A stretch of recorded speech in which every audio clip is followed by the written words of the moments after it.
Good morning, everybody. Welcome. Let's call the meeting to order and call the roll, please. Of course, Mr. Chair. Craig Curtis as designee for Secretary Chaudhry. Present. Mr. Derenberg. Present. Vice Chair Everhart. Here. Chuck Boyd as designee for Secretary Flora. Present. Ms. Lala is present. Krishna Talur as designee for Dr. Wright. Present. And Chair Casemeyer. Here. Thank You have a quorum, Mr. Chair. Thank you. We will begin the day with some public testimony. We have 9 people signed up to speak about the Crown High School situation in Montgomery County. So we will begin with that, and I'll begin with the names of the people as I have received them in order. Is Vlad Vakovin here? No, Mr. Chair. Vlad. How about Lauren Geibel? Yes, Mr. Chair, give us just 1 second. We will bring her Okay. in from the waiting room. Lauren, can you hear us?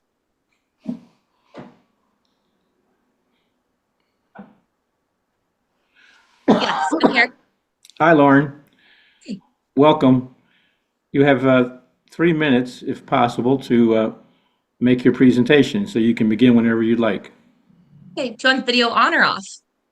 Either, on would be nice. Okay, you got it. All Hi. right. Hi. Ready? Yes, ma'am. Go ahead. All right, dear members of the IAC, my name is Dr. Lauren Giebel. I'm a small animal veterinarian in Gaithersburg, Maryland. I'm also a very proud graduate of MCPS Public Schools. Both of my sisters are as well, and all 3 of us have become veterinarians. This is a very strong reflection of the education that MCPS provided for us, the foundation that shaped our futures, and this is also why I care very deeply about preserving those same opportunities for today's students. I'm writing to express my strong opposition for the proposal to repurpose Crown High School as a temporary holding school. I grew up here hearing about the vision for the Great Seneca Science Corridor from my mom, who was involved in its early planning, which began before I was even born. I've always been inspired by its goal to bring together science, innovation, and education to create a thriving, forward-looking community. The Great Seneca Science Corridor was designed to be a living, learning environment where families, scientists, and educators could all collaborate and inspire the next generation. From its inception, the Crown High School was envisioned as a cornerstone of that plan. The 32 acres designated for this school were donated as part of the 2006 Crown Village Annexation Agreement, a commitment that this land would be used for a permanent high school serving the Crown and Gaithersburg communities. It was never intended for temporary use. Families have chosen to live and invest in the Great Seneca Science Corridor because of its promise, collaboration, opportunity, and world-class education. This new brand new state-of-the-art Crown High School, located in the heart of Crown Village, was the anchor of that vision. If the state of Maryland, Montgomery County, and the city of Gaithersburg want the Great Seneca Science Corridor to thrive, they must ensure that the children of the scientists, researchers, and professionals who live here have the high school they were promised, right in their community. Converting Crown High School into a temporary holding school would break faith with local families, undermine years, decades, honestly, of thoughtful planning. This project represents a long-term investment in our students and our region's innovation economy. I respectfully urge the IAC to uphold the original intent of this project and ensure that the Crown High School opens as a permanent high school serving the community it was designed for. Doing so will honor past commitments, address current capacity needs, and preserve the public confidence in Montgomery County's long-term educational and economic vision.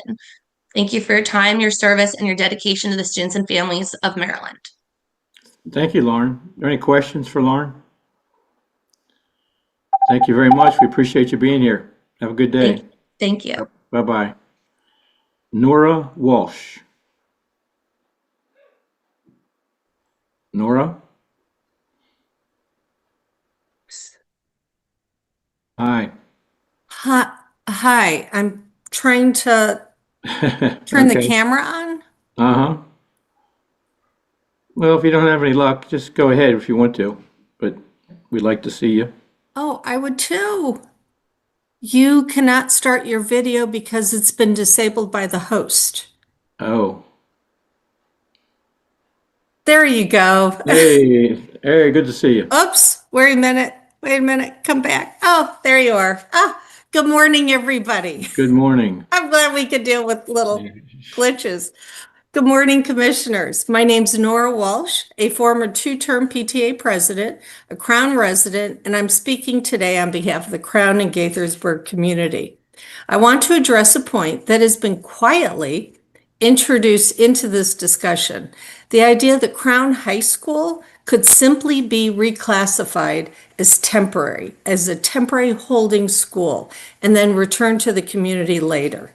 That phrasing may sound harmless, but it's not. A project's definition is determined not by the words used to describe it, but by its approved scope, educational specifications, and funding purpose, and the impact on the community it was meant to serve. Crown High School was approved and funded as a permanent high school. The same conditions that justify those approvals still exist today. The superintendent has introduced new data that masks local growth. The fact remains, our area is thriving. Our homes are being built, families are moving in, and our schools are already overcrowded. Facts, not opinions or masked, manipulated data. Making Crown a temporary holding school doesn't fix the problem this commission approved the project to solve. Changing that function even temporarily is a material amendment under Comar 143902 Section 04 subsection G and Maryland Education Article 5301 subsection D. 32 acres of land were donated for the construction and operation of a permanent public high school, and that covenant runs with the land under Maryland land use law. It binds every successor, including MCPS. It does not authorize the high school building site to be loaned out or repurposed even temporarily. Once the building is used for anything other than a permanent high school for the Gaithersburg community, the county and state risk being out of compliance with both land use and your own funding regulations. There's no precedence in Maryland for labeling a brand new state and locally funded high school as temporary. If this temporary rewording is accepted, it would set a dangerous precedence, one that allows any future project to be quietly redefined after funding is approved. Words do matter, and so do public promises. Calling Crown High School temporary doesn't make it consistent with its approvals. It simply disguises a material change in purpose. I respectfully ask the Commission to reject any proposal, resolution, or amendment modifying that prevents Crown High School from being opening August 2027 for the Crown and Gaithersburg communities. A promise written into law can't be rewritten by semantics. Thank you all for your attention and protecting both the law and the public trust. We care. We do care. Thank you so much for listening. Thank you, Nora, for being here. Any questions for Nora? Thank you very much. Have a great day. Thank you. I hope I'm pronouncing this name right. Nihar Shah? Or is it Nihar? Mr. Shah? Yeah, I'm here. Can you hear Okay. me? Yeah. All right. All right. Yeah, Yeah, you yeah. said it. Yeah, you said it right the first time. Thank you. Uh-huh. Good morning. Mhm. So I'm a proud resident of Crown neighborhood as well, just like Nora, and been living here for about 10 years with my two girls, 11 and 8. And like many residents here, I'm voicing my strong opposition to this new MCPS proposal that would use the new Crown High School as a holding school. It prevents our students residing within our own community from attending this high school, despite it being only a block or two away. And beyond just the issue of students, I think it is a devastating blow to the heart of our neighborhood. Like it threatens to unravel social, academic, and economic vitality we have collectively built over a decade. This proposal lacks transparency and community engagement because it was introduced at the very end stages of a multi-year planning process and rushed through with unprecedented speed. Neighborhood pride, is often rooted in success and accessibility of its institution. And Crown High School is that for us. When we can look across the street or down the block and see children attending the local high school, it fosters a profound sense of community identity and belonging. Crown High School was approved with the intent of being a permanent high school, a neighborhood asset intrinsically tied to a residential core that was planned over several years. Crown residents have paid taxes that are contributed to construction. Now, suddenly, this new proposal will force students living in this community to attend distant schools, which often requires navigating busy highways, relying on inconsistent public transit, much longer commute time using school buses, or incurring high private transportation costs. It creates an immediate crisis of equity and safety. These alternative routes are not feasible to walk, especially during inclement weather or dark morning hours. The removal of a walkable local education option fundamentally undermines student well-being, burdens working families, and exposes our teenagers to unnecessary hazards, directly contradicting to the purpose of a community.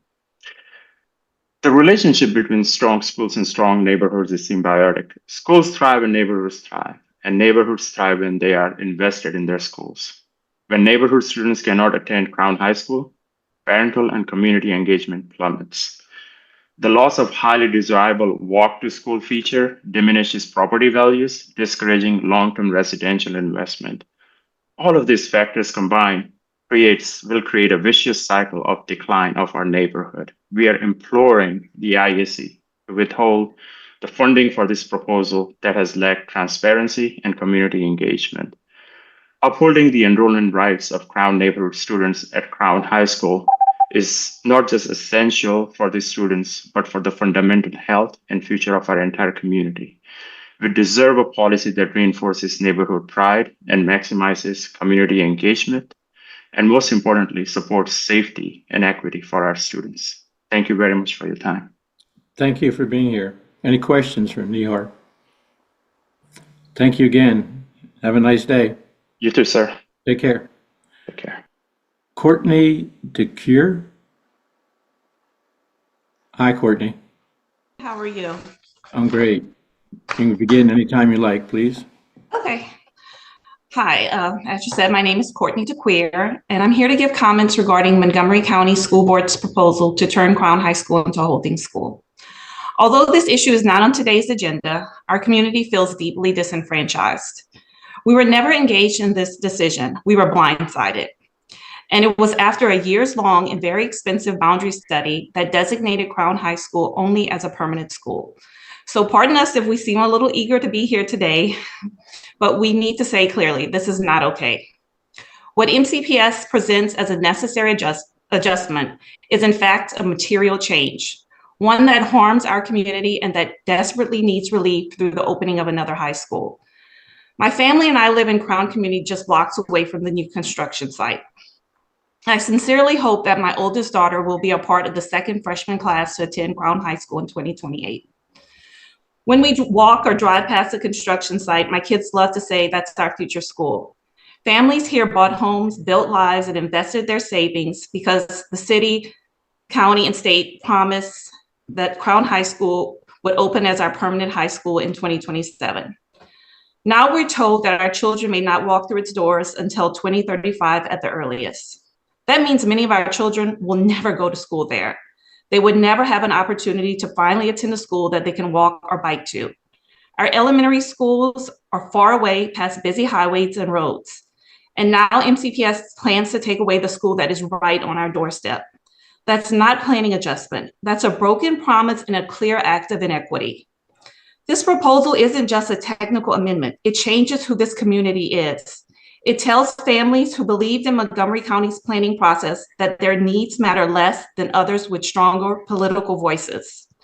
It manipulates enrollment data to justify change while ignoring what we live through every day. Our schools, Gaithersburg schools, are overcrowded and even falling apart at Quince Orchard. Temporarily converting Crown into a holding school doesn't solve that problem. It postpones it. Our kids shouldn't have to travel across the county while our brand new neighborhood school sits empty. This school was built for them with our tax dollars paid by every home in Crown to build both the high school and surrounding roads. To take that investment and reassign it elsewhere is unfair and contrary to the very purpose for which it was funded. Please don't let a procedural shortcut erase the intent behind this project. Decline the amendment and require MCPS to honor the plan that this commission, the county council, and the city of Gaithersburg all approved. Crown as a permanent high school. Thank you so much for listening. I appreciate it. Thank you, Courtney, for being here. Any questions of Courtney? Thank you again very much. Have a nice day. You too. Thank you. Jessica Hammock. Morning, Jessica. Good morning. Good morning, commissioners. My name is Jessica Hammock. I am a nuclear engineer with the federal government, and I am newer to Montgomery County than those that you've heard of and will hear from today. My family and I moved here from the Seattle suburb, a community that supported its students with approved bonds and levies each year, which meant new safe schools, STEM programs, and academic achievement for all. Even before we were parents, we were proud to contribute financially to see those promises realized for all students in our district. When we moved to Crown neighborhood, we understood that our daughter would be enrolled in a portion of MCPS that had high farms rates, incredible diversity, overcrowded classes, and was historically underrepresented. We trusted that the new Crown High School was the district's effort to begin balancing the scales, putting a real measurable effort into providing the same level of education to students outside of the affluent parts of the county and get kids out of portables. So fast forward to October 2025, and our community was stunned by the abrupt proposal to use Crown as a holding school. We questioned the reasoning as the board's 2027 CIP explicitly called out increasing enrollment in pockets of the county. The Montgomery County Council had several reports and forecasts showing strong development in the Gaithersburg area. Many of these residential developments will provide thousands of households at a time, with many more in the pipeline. This data supports the board's original purpose of Crown High School, to alleviate overcrowding. Yet county residents are now receiving conflicting messages. So when I developed a position on this matter, I dug into the county's laws regarding new developments, like mine. I looked at population growth and census data and historical school enrollment. Imagine my shock to find that our development at Crown had a special tax levied against it, called the school impact tax, amongst others, to specifically and by law address overcrowding at the local high schools. I submitted an information request for our Crown Farm neighborhood regarding this tax and found that the county collected millions of dollars from us, just our neighborhood, to help fund the new Crown High School due to overutilization at high schools in nearby clusters. Quince Orchard and Richard Montgomery are so overutilized that they have a farm of portables on site to give the children a seat from which to learn. At no point in the process of planning, permitting, and building the Crown High School did MCPS address declining enrollment as a concern. So if they had this data or this concern, they failed to convey it to the public in a timely fashion. It's clear that there are declining facility conditions in our schools. However, that is a separate problem from the one MCPS used as the proposed need for Crown High School. The facility conditions are a separate problem. It requires careful consideration, years of planning, and billions of dollars to solve. The proposed amendment not only rejects evidence of overcrowding, again, that original approved scope, but it also violates county law with the appropriation of millions of dollars in our taxes to be used for a separate purpose. This should be considered a material change of scope. In closing, I'd like to recognize that as a government worker, we are in an unprecedented time where trust in government and attacks on our ethics are seemingly at an all-time high. We have the opportunity today and going forward to honor the principles of transparency, honesty, and public service. I ask that you please consider my testimony. Thank you. Thank you, Jessica. Any questions from anyone for Jessica? Thank you for being with us. Have a great day. Thank you, you as well. Bye-bye. Monica Bassi? Yes. Hi. Good morning. Morning. Morning, Chair, members of the Commission. My name is Monica Bassi, and I am a mother and proud resident of Gaithersburg. I'm here today to urge you to stop the proposal by the Montgomery County Public Schools Superintendent and the Board of Education to repurpose Crown High School as a holding school. This proposal is not just a facilities decision. It's an issue of equity and justice. Gaithersburg is the most diverse city in the country. home to families from every background, culture, and walk of life. It's also a community that has been historically underrepresented and underserved within Montgomery County. We have always played by the rules, and for decades, we've been promised resources, investment, and opportunities comparable to those given to more affluent parts of Montgomery County. Crown High School was one of those promises, a step toward closing the gaps that have kept the Gaithersburg community behind. Now, that promise is being taken away. The proposal to use Crown High School as a holding school until 2040 for other, more affluent communities that already have fully functioning, high-performing high schools ranking top in the country, is unacceptable. It sends a painful message that our children can wait, that our community can once again be sacrificed for others, and that equity is something to be spoken about, but not practiced. Let's be clear, this is not a minor operational adjustment. This is a material change to the project's purpose and the population it was intended to serve. The Crown High School project was justified and approved based on the needs of the Gaithersburg cluster, a cluster facing overcrowding, aging facilities, and significant achievement gaps. Redirecting that school to benefit other areas effectively erases the rationale that made this project worthy of funding in the first place. Maryland has long stood as a leader in equity and educational opportunity. To allow this change would contradict those values. It would tell our children, the students of Gaithersburg, that their futures are negotiable. We need Crown High School for our community to close opportunity gaps, to support our students, and to fulfill the commitment that was made to us when this project was approved. I respectfully urge the IAC to stand with equity, to stand with integrity, and to stand with Gaithersburg. Please do not allow the superintendent and Board of Education to repurpose Crown High School. Let it serve the community it was built for, the Gaithersburg community. Thank you. Thank you, Monica.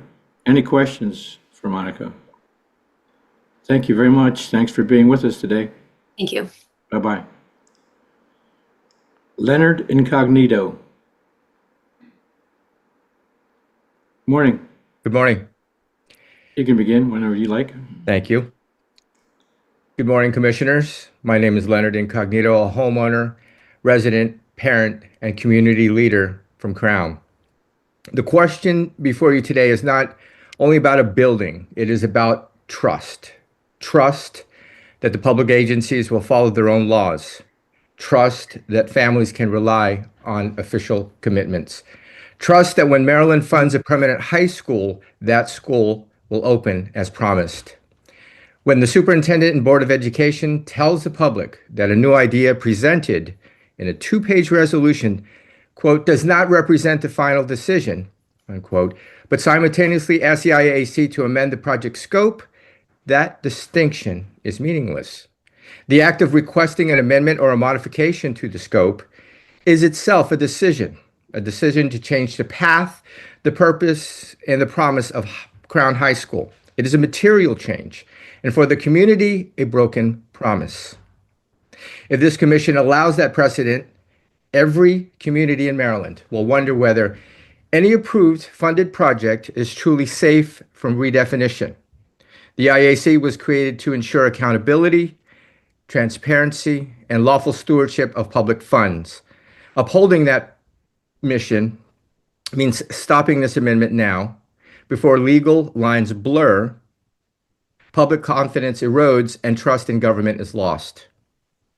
On behalf of Crown families, Gaithersburg residents, and taxpayers across Montgomery County, we ask you to deny MCPS and the superintendent's request to reaffirm that state-funded school projects must serve the purpose for which they were approved. Our community stands ready to partner in transparency and compliance, but we ask for fairness, we ask for integrity and honesty in return. Thank you for your time, your service, and for protecting both the law and the public trust. Thank you, Leonard. Any questions for Mr. Incognito? Thank you for being with us today. We appreciate it. Thank Have you. a good day. You too. Jordan Kahn. Good morning, Maryland Interagency Commission on School Construction, chairperson and members. My name is Jordan Kahn. I'm an attorney raising my family in the Crown community located in the city of Gaithersburg, Montgomery County. Thank you for the opportunity to testify. I'm here today because the Montgomery County Public Schools Board of Education and Superintendent have submitted a request to amend the scope of the Crown High School project. This request seeks to reclassify a state-approved, fully funded, and halfway constructed neighborhood high school into a temporary holding school. Under Maryland Statute Section 5301D, Education Financing, and Maryland Code Section 14.39.02.04G, Capital Improvement Program, the IAC may not consider any project amendment without written concurrence from the local government executive and inclusion in the adopted county capital improvements program. No such concurrence exists. The city of Gaithersburg, the original land conveyance authority, whose 2006 annexation agreement runs with the land, has not amended that agreement. It dedicates this donated parcel, quote, for the construction and operation of a permanent public high school.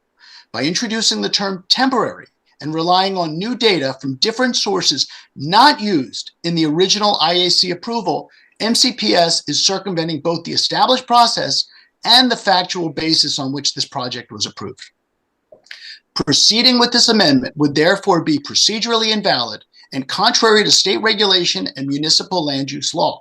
It would also expose both the state and the county to potential legal challenge for the misapplication of more than $150 million in appropriated public funds. We, the Community Crown High School, was approved and funded to serve, respectfully request that the IAC decline to act on or approve any amendments to the Crown High School project.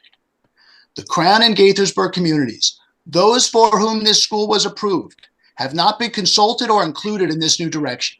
There has been no public notice or common opportunity for the residents directly affected by this material change in scope, while other communities have received multiple meetings and briefings. This imbalance of engagement suggests that significant influence has been applied without transparency or oversight. Crown High School was approved, funded, and designed as a permanent public high school. Nothing in Maryland law allows that purpose to be rewritten after the fact. No amendment, data adjustment, or procedural shortcut can lawfully justify such a fundamental change. This is a material change in scope. Thank you for your attention to my testimony and for upholding the integrity and transparency of Maryland's public school construction process. Thank you. Thank you very much. Any questions for Mr. Khan? Thank you again for being here today. Have a good day. Is Mr. Vakoven here yet? No, Mr. Chair. Is there anyone else who wants to testify on this issue? No, Mr. Chair. Okay, thank you. Alex, do you want to make any comments on this, or before you begin your report, or how do you want to proceed? Good morning, Mr. Chair. Thank you, and good morning to Vice Chair Eberhardt, members of the Commission. It's great to see you. First, I will just briefly address, as much as I can today, the comments made at the start of this meeting by members of the public regarding Montgomery County's Crown High School. I very much appreciate and feel the importance of a neighborhood school to the community in which it sits. It's true whether the school's in an urban, rural, or suburban area, and I think that we all want every public school student in Maryland to have access to a great school and a great school facility. With regard to the issues raised today about Crown High School, according to the information the IAC has received at this time, the Montgomery County Board of Education has not taken any final action to approve a change in use for Crown High School. And as a result, with regard to any potential requests that the IAC may modify or rescind its 2024 award of state funding to the Crown project, there has been no local decision at this time that's ripe for action by the IAC. If the situation changes, I will update you accordingly. At this time, Mr. Chair, I will just note that the IAC can only act within its role and authority to determine with a specific mission and a set of responsibilities, but the IAC does not have the authority to determine the use to which a locally owned facility is deployed, regardless of whether the state has invested funding in that facility. It is the local Board of Education that has that authority. The IAC is not able to entertain any requests to block a local board of education from shifting the use of a facility, but IAC staff will continue to monitor the developments around the Crown High School project and will update you as we learn more. Second today, moving on to an update. Can you hold for a second? Absolutely. Are there any questions to Alex about this issue? So Alex, you said you were going to monitor whatever action was taken. So how soon may that happen, do you think? Well, we have, staff will be monitoring the upcoming Montgomery County Board of Education meetings to see what actions they might take with regard to this project. And then ideally, we will have an update for you at your December meeting. So the legal references that were made by a couple of the people who testified, are you familiar with what those references they made to legislation, I assume, that was existing? A couple. Those were references to code and regulation that IAC staff will have to look into to determine their relevance. We don't have specific comments to make on interpretations or applications of any of the regulations to this case, though, in part because we don't have an issue that's ripe for any decision. Yeah. I just think that next month, I'll get to you in a second, Mr. Derenberg, that you and Heidi should get together and bring back to us, what you said, but officially in terms of what we can and can't do regarding this situation. Mr. Derenberg. What school are they zoned for now, this community? The students in the Crown neighborhood are zoned to multiple schools, depending on how close and which part of the area they live in of the surrounding high schools. So chances are they may come back to Crown as an open space also. I'm sorry, I don't follow. Well, if they went to another school and that school's going to be worked on, they're going to be used as an open, right? Crown's going to be used as an. Well, no, that's part of the problem here is we don't know what will happen with the Crown facility, what MCPS is considering as options for the Crown facility. What would happen for students in given locations will differ depending on which option they end up proposing. And we don't know whether they'll make any change at this point. Okay. So let's keep on top of this. And again, maybe next month you can give us a thorough briefing on what our options are, if any, regarding this situation. Okay. Absolutely. Happy to do so. Go ahead with your report. Thank you, Mr. Chair. I wanted to just briefly update on a matter discussed last month, which were the two restoration projects happening in schools, Allegheny County and Washington County. At this point, still, neither district has submitted a request for emergency funding for those restoration projects. And should either of them submit a request, we'll bring it to you quickly for review. Third, regarding the fiscal year 2027 budget season, I've continued to prepare and share information about the school facilities need across the state for our state's leadership and other stakeholders. On October 9th, just after your meeting last month, I presented to the State Capital Debt Affordability Committee, which includes the Comptroller, the Treasurer, the Secretary of Budget and Management, Secretary of Transportation, one representative from the House, one from the Senate, and a member of the public. And as I shared with you last month, I shared with CDAC that the costs associated with school facilities have more than doubled compared with economic resources since 2003, and that school districts' unmet facilities needs are extensive. I stated that IAC staff have calculated that at least $620 million in state funding in FY 2027 will be required to complete the funding of just a portion of the top priority projects on the school district's plates.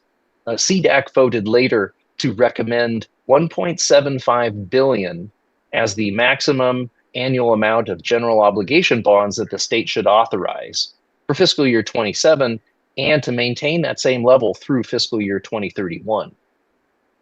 I think this indicates a recognition of the need, levels for capital funding, but it leaves the decision as to appropriation levels to the General Assembly and Governor Moore.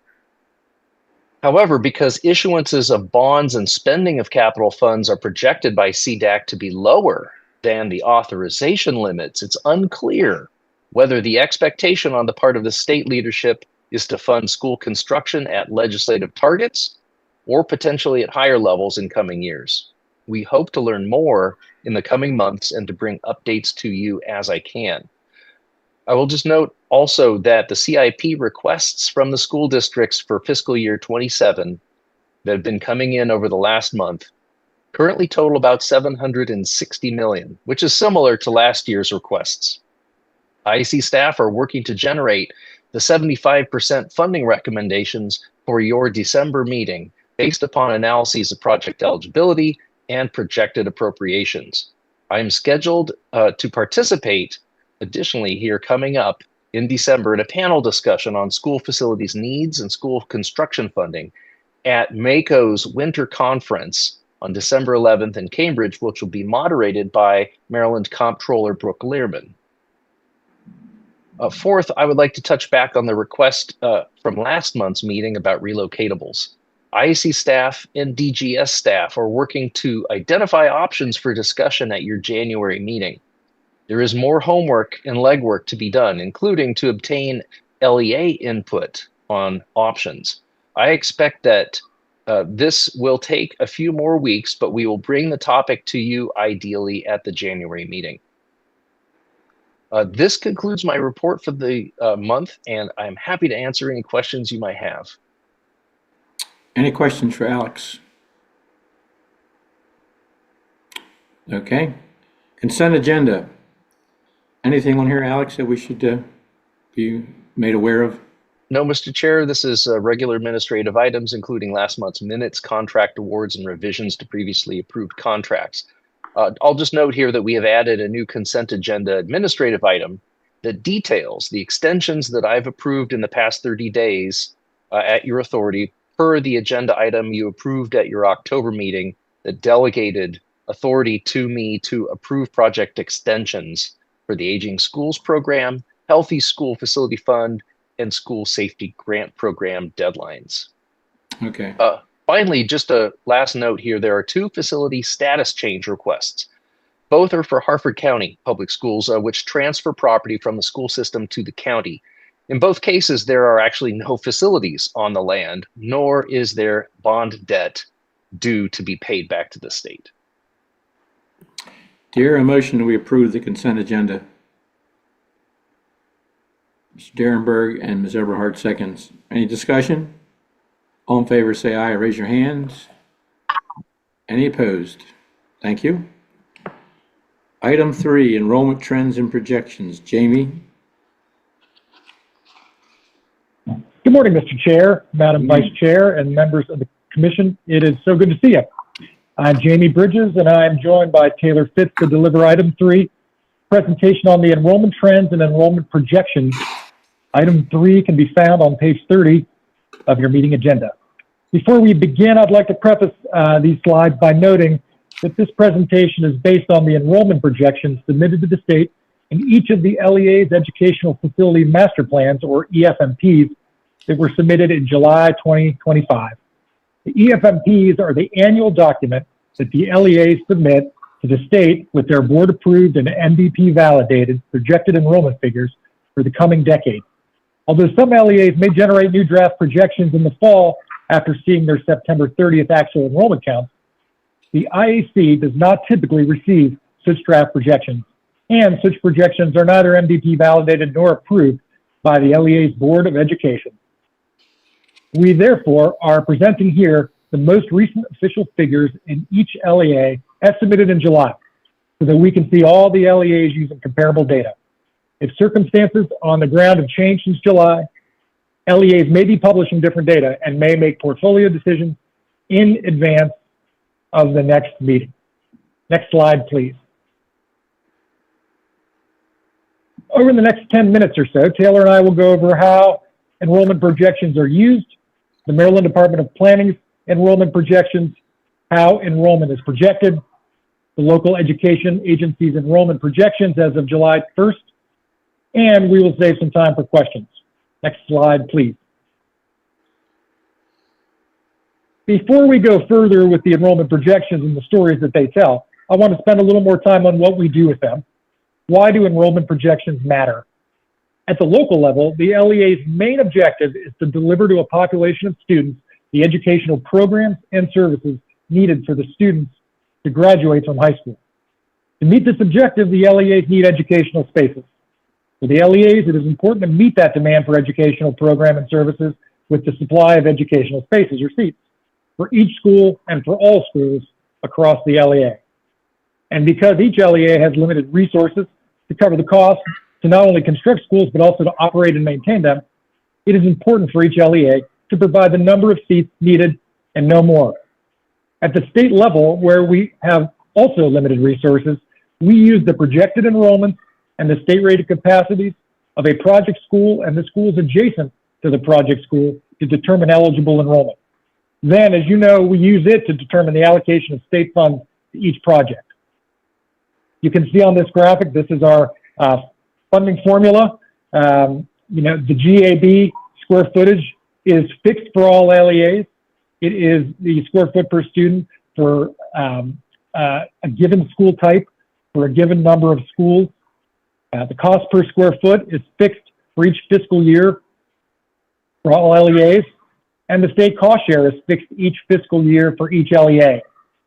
Eligible enrollment is the net difference between the sum of the state rated capacity and the sum of the projected 7-year enrollment for a project school and the schools adjacent to the project school. And because projected enrollment can and does vary from year to year, from LEA to LEA, and from school to school, so does eligible enrollment. Next slide, please. So how do planners project enrollment? Planners start with live births and work really hard to nail the kindergarten capture. So how many kids born in the area will end up kindergartners in the area? And then based on historic trends in grade succession ratios and net in-migration and out-migration, the cohorts are marched on through, from kindergarten out to 12th grade, and those numbers are used, in years 1 to 10 to not only decide, not only decide how to fund projects, but also for the LEAs to decide how many seats are needed on the first day of the next school year. So the annual workflow for this process for the state and for the LEAs is that in the fall, the LEAs and the State Department of Education count actual enrollment, and that is done on September 30th of each year. Some LEAs adjust projected enrollments soon after based on those September 30 counts. The Department of Planning projects statewide and district-wide enrollments in the winter. Once an LEA's district-wide projected enrollment is within 5% of MDP's district-wide enrollments, then the LEAs project school-level enrollment and use those projections to develop their EFMP, which they submit, as I mentioned before, to the IAC on July the 1st. As I mentioned before, year 7 is super important because we use it to allocate state capital projects. But let us remember year 1 is also important because the LEAs need to have the number of rooms, the number of teachers, and the number of books, laptops, support staff, bus routes, etc. when the new school year starts. Planners shoot for a median absolute percent error, or MAPE, for the first year of 1% or less. We heard from Al Sandara in September on MDP's K-12 projections. He described the enrollment trends of the past and projected the trends for the future of the state. I want to start there with some highlights from MDP's K-12 public school enrollment projections for 2025 through 2034. Next slide, please. On September 30th, 2019, we had 876,810 K-12 students enrolled in public schools in Maryland. And then, of course, COVID came. And on September 30th, 2020, we had 858,519 students enrolled in public schools in Maryland. And we had even less on September 30th of the next year, Of course, we expected them to come back, right? But after 5 years, most of them still have not come back. School-aged kids don't just disappear, right? Unless you tell them to clean up their bedroom, I guess. So, where did they go? Next slide, please. While the number of students enrolled in non-public schools increased a little from 99,693 in 2019 to 102,415 for about 3% in 2020, the number of students in home schools increased a lot in 2020 by about 54%. We see that by 2023, the number of students enrolled in non-public schools had increased by just under 5% since 2020, while the number of homeschool students had started to fall by about 6% since 2020. At this time, the trend lines for public schools, private schools, and homeschools have all flattened out. Now I'm going to shift to where the trend lines for public school enrollment are projected to go from here. Next slide, please. Here we see the projected annual change in K-12 public school enrollment through 2034 by MDP. First, we see a second decline due to COVID. We know that the first one was because during the COVID pandemic, school-aged children were shifted from public school to homeschool and non-public schools in some cases.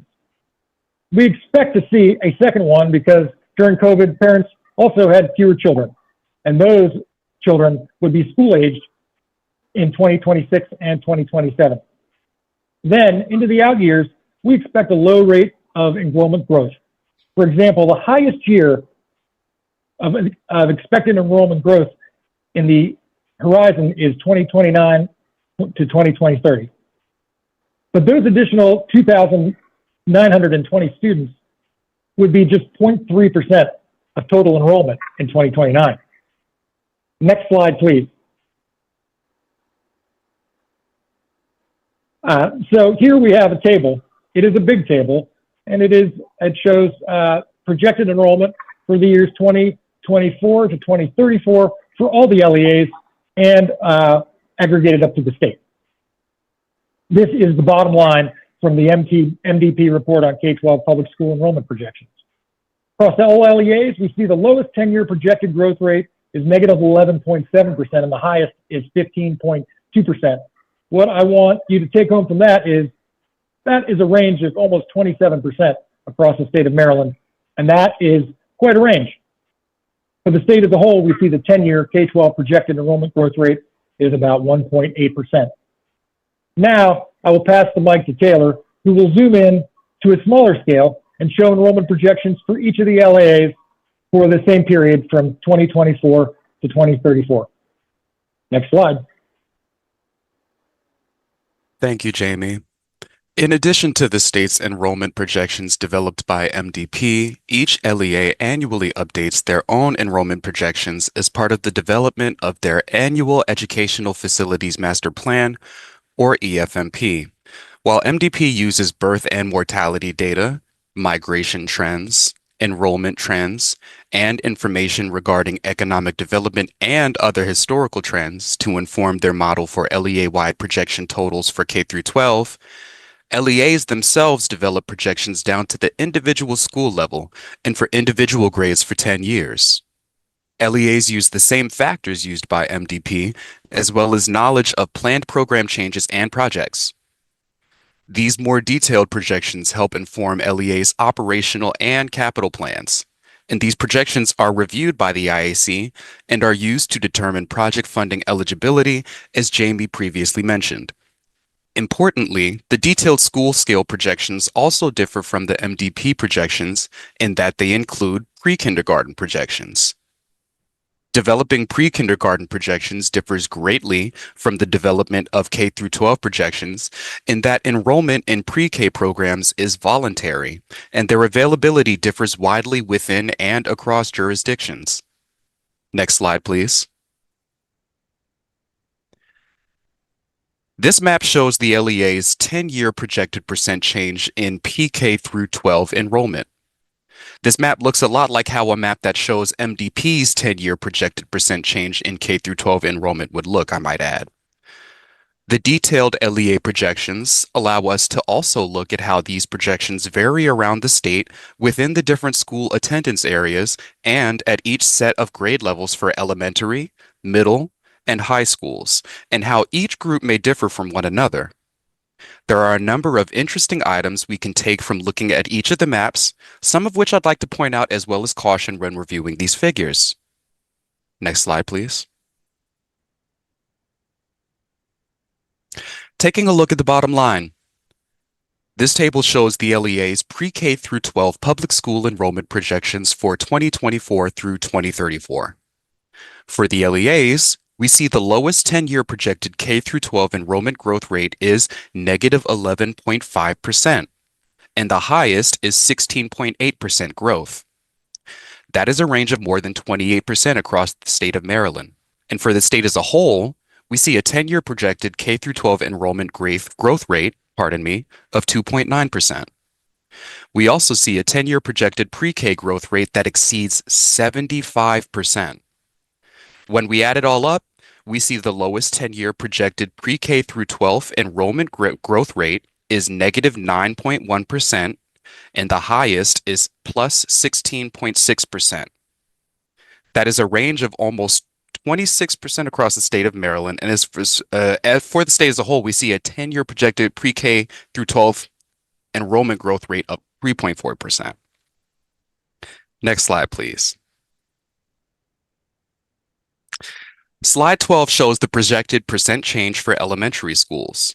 Here we know there can be a lot of variation because there are a lot of elementary school zones, and we see a lot of variation. That includes a good number of zones where enrollment is projected to grow by more than 5%. This should come as no surprise in light of the planned expansion of pre-K under the Blueprint for Maryland's Future. Next slide, please. Slide 13 shows the projected percent change for middle schools.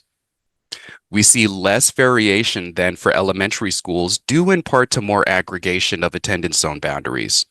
Because in a lot of cases, multiple elementary schools feed one middle school.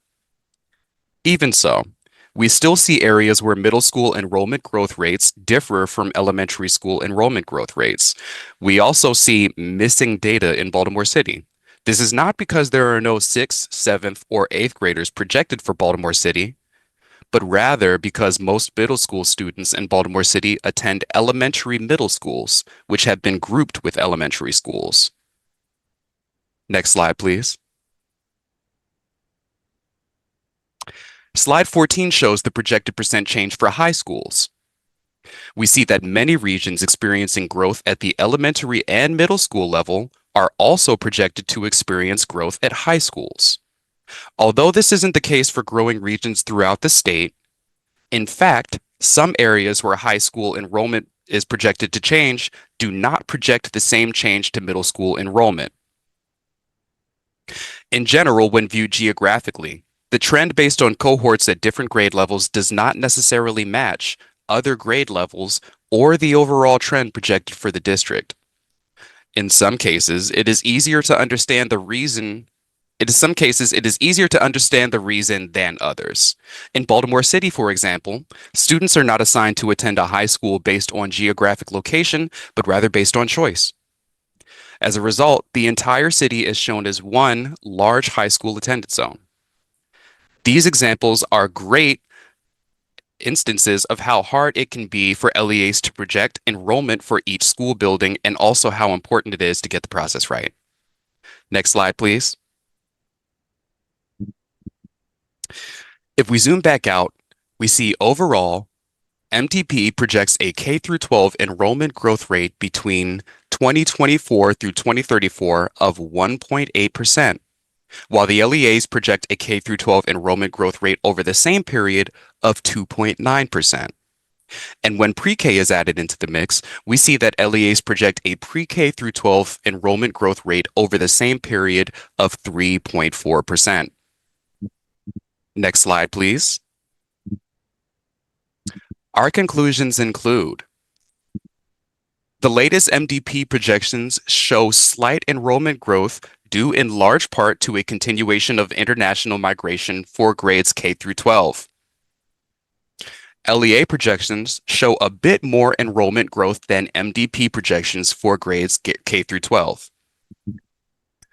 LEA projections show a lot more enrollment growth in pre-K than for grades K through 12. And enrollment growth in pre-K is consistent with the continued implementation of Blueprint.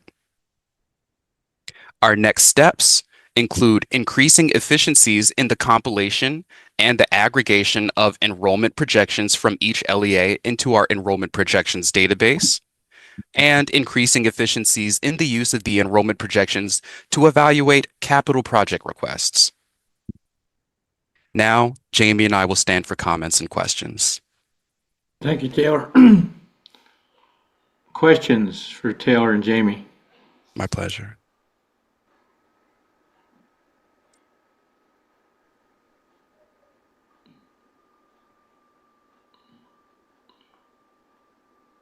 So,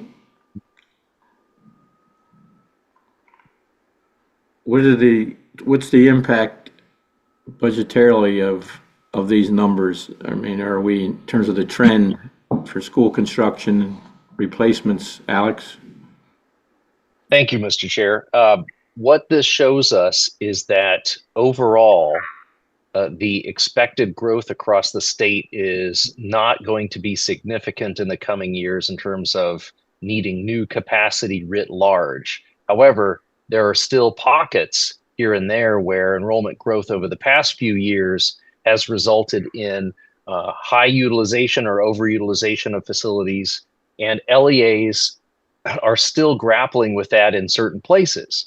And so really it is one size doesn't fit all. It is pretty clear from the numbers, both state projections and detailed local projections, that there will be a lot of variation, and that the IAC will still be devoting some of the state capital dollars that the IAC receives to projects to handle overutilization, but that overall kind of number and trend is likely to drop in coming years, and that there is likely to be more focus and more of the available dollars going to facility condition remediations and improving existing facilities. So, I'm sorry, someone have a question? Nope. What's the trend migration-wise of school-age families coming in and leaving Maryland? I'll ask Jamie to answer that one. Thank you. Sure. Thanks, Chair Casemeyer, for a good question. Historically, the state of Maryland has lost national families to outmigration, but in the last 5 to 10 years, I think our enrollment growth has really been carried by international immigration to the state, and so that has been a consistent trend, at least in the 2020s. Moving forward, we just have to monitor that as it goes. Depends on many things influence international immigration, and we'll continue to monitor that. But that has definitely kept Maryland growing for a number of years. So it's the international versus any domestic migration that's happening. Domestic is out. Yes, thank you. I'm sorry, Senator Lawler, what did you say? What did you say? No, I was just talking to myself about them. Oh, okay. Any other questions about this research on student population? Thank you, Taylor and Jamie. We appreciate it. Yeah, thank you. Thank you for your time. Item number 4, FY 2026 Capital Improvement Program, Maryland Department of Planning, Historic Trust Review, Contingent Approval Updates. Melissa. Good morning, Mr. Chair, Madam Vice Chair, and members of the Commission. On Thursday, December 12, 2024, the IAC approved a new programmatic agreement between the Maryland Department of Planning's Maryland Historic Trust Division and the IAC. Several changes contained in this programmatic agreement impacted projects awarded funding in the currently underway FY26 CIP at that time. In order to facilitate a smooth transition to these new requirements, IAC and MHT staff have worked to complete a thorough review of all CIP projects from the FY26 CIP. Due to the timing of the new agreement and the CIP process, that review was not completed at the time of 100% CIP recommendations to the IAC. In order to provide the time needed to complete the process, the motion for approval in May of that 100% CIP recommendation included a caveat that read, quote, "Project awards are contingent upon demonstrated compliance with the programmatic agreement between the Interagency Commission on School Construction and the Maryland Historic Trust regarding Maryland school construction programs." Since that time, we have been able to complete the review and identify only 3 projects that still require some level of submission and approval by MHT. Those 3 projects are Cecil County's new Northeast Middle High School project, Charles County's J.C. Parks Elementary School renovation addition, and the Maryland School for the Blind's athletic facility gym and pool replacement project. This motion removes that contingency on all other projects in the FY26 CIP. I will now read the motion. To accept resolution of the Maryland Historic Trust program contingency for the FY 2026 CIP program for all projects except Cecil County Northeast Middle High Replacement Project, Charles County J.C. Parks Elementary School K Addition Renovation Project, and the Maryland School for the Blind Athletic Facility Gym and Pool Replacement. Thanks, Melissa. For purposes of discussion, do I hear a motion?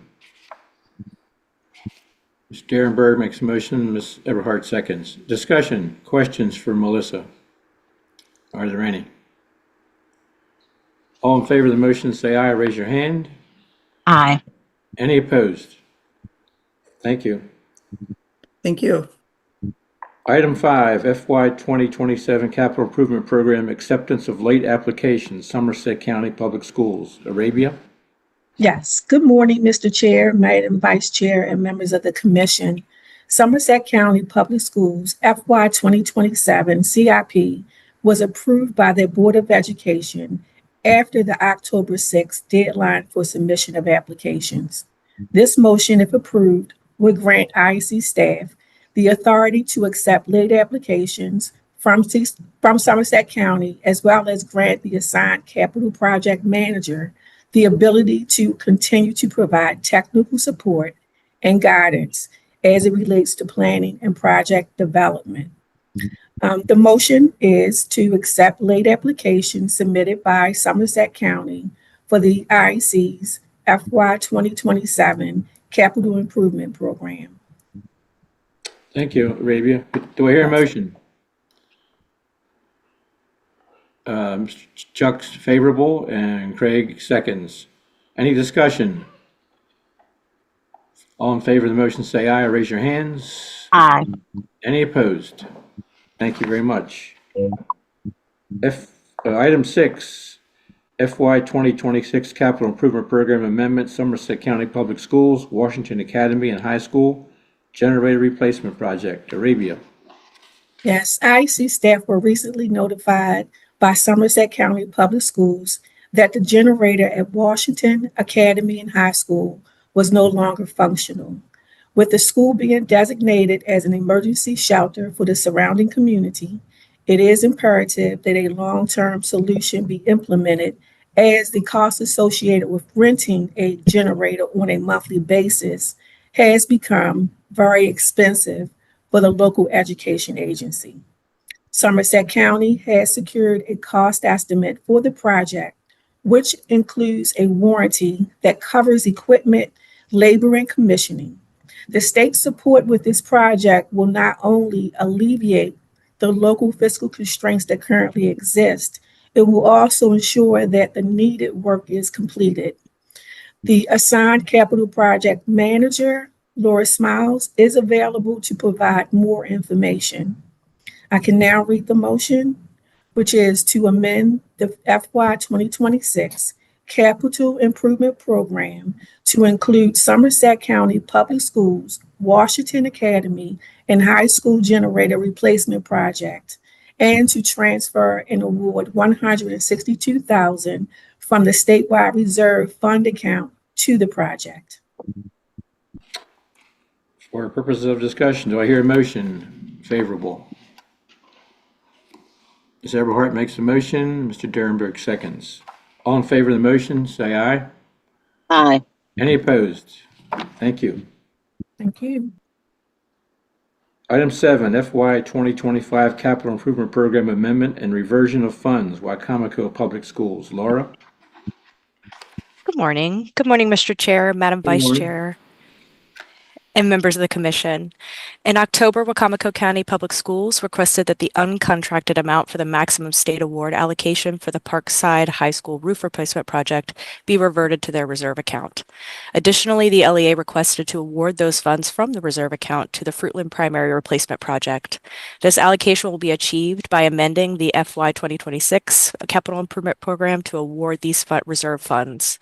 I will now read the motion, which is to revert the $429,007 of the FY25 Capital Improvement Program to the Wycomico County Public Schools for the Wycomico County Public Schools Parkside High School roof replacement project to the LEA reserve account, and to increase the FY26 COP award to the Fruitland Primary Replacement Project by $429,007 with the funds from the LEA reserves account.